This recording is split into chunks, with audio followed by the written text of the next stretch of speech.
U besoj se duhet shtojmë edhe nga 2013 në vazhdim, apo para 2013 ose 34 vite në politikë bërë shqiptare. Jo, i referohemi kësaj çfarë ka ndodhur kohëve të fundit. Kjo çfarë ka ndodhur, që jemi sot në këtë moment që flasim, është që Partia Socialiste ka ardhur në pushtet me fjalinë ose më mirë me logën rilindje.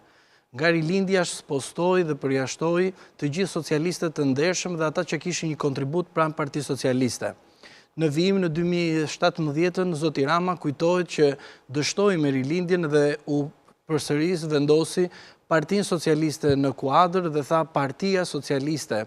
Njerëzit e Partisë Socialiste, po çuditërisht, ata të cilët vazhduan ishin ata të cilët kanë ardhur nga rilindja dhe nga mjafti.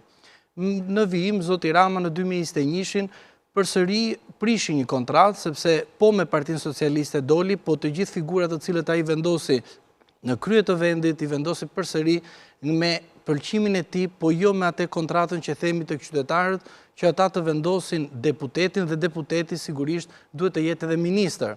Por Zoti Rama i hoqi pothuajse figurat politike në politikë bërje, vendosi teknokrat duke hequr vëmendjen nga politika edhe vetë ata të cilët përbën kabinetin qeveritar dhe duke vendosur çdo kosto apo çdo përgjegjësi politike duke marrë vetë ai si kryetari i Partisë Socialiste dhe si kryeministër i vendit. Pra këtu kemi një prishje kontrate. Pse?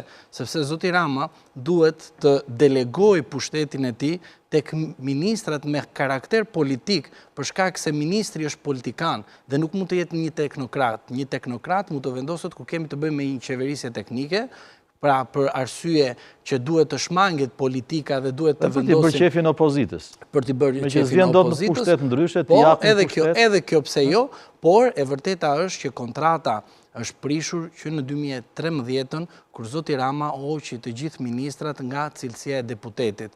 Kjo gjë çfarë ndodhi, i dha politikë bërës shqiptare një karakter absolut të individit, pra të Edi Ramës të qëndrojë akoma në pushtet, duke marrë të gjitha pushtetet dhe sot ai është edhe kryetari i Partisë Socialiste, edhe kryeministri i vendit. Por tek Partia Socialiste nuk ekziston ajo që ne themi promovimi figurave të reja për shkak të dosjeve të ndryshme që ne kemi parë her pas here.